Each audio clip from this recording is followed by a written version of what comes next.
Hello, everybody. Welcome back to the Eternal Ride. This is a special episode for us. This is the 100th one. We've been doing it for a good bit now.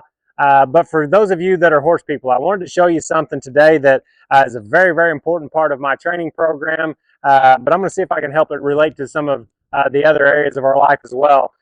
Whenever you look at a reining horse, the thing that our judges are taught nonstop in the judges' schools is they want to see a horse that is willfully guided. And whenever you look at a horse that is willfully guided, you're going to see a horse that is going in the direction that you tell him to. You're going to see a horse that is staying relaxed in the process and really focusing on the job that you're telling him to do. And so I'm going to show you how I put that on my horses in the circle to get my horses to willfully guide. And there's three aspects that I look for. I want a horse to go the direction I'm telling them to. I want their eyes to look the direction that I'm telling them to go, and then I want them to relax their neck. And I'll show you what I'm talking about. So anytime I guide my horse, I want that horse to go that direction. I want them to look that way, and then I want them to relax their neck. So if I'm making a correction on a horse, and they get nervous or they get tense or they're resistant, the first thing that's going to happen is they're going to resist with their neck coming up. They'll tighten their jaws, their neck will elevate. And so if I could teach a horse to relax in a pressure situation and trust me, then I'm going to have a horse with a lot more confidence, a horse that's able to do their job better and be prettier in the show pen. So as I move out here, I'm just going to test it out on my horse. Go that way. Look that way. Relax your neck. Whenever he goes that way and looks that way and relaxes his neck, then I turn loose. The same thing is true if I need to go to the pin. Go that way. Look that way. Relax your neck. Tipping to the inside. Go that way. Look that way. Relax your neck.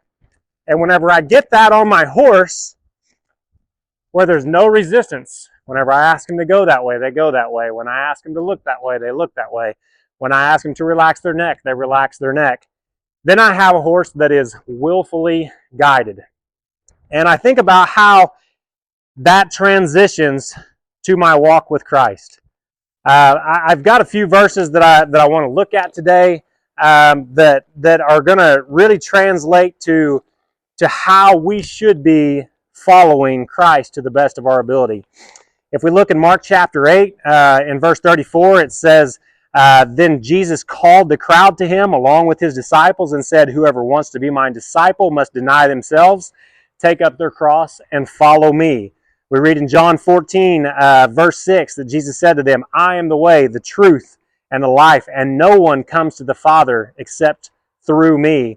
And in John 10, verse 27, it says, my sheep listen to my voice, and I know them, and they follow me. The number one key to being a disciple of Christ is following him, knowing how to come to a relationship with God through Christ. Is we have to follow him. We follow his example. We follow his teachings.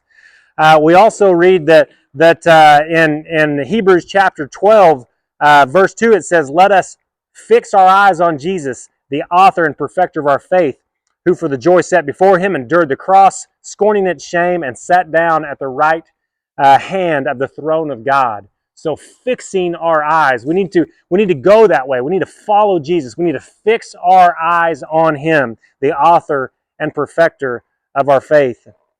And then in Proverbs chapter 3, verse 5, it says, trust in the Lord with all your heart and lean not on your own understanding, and in all your ways acknowledge him, and he will make your paths straight.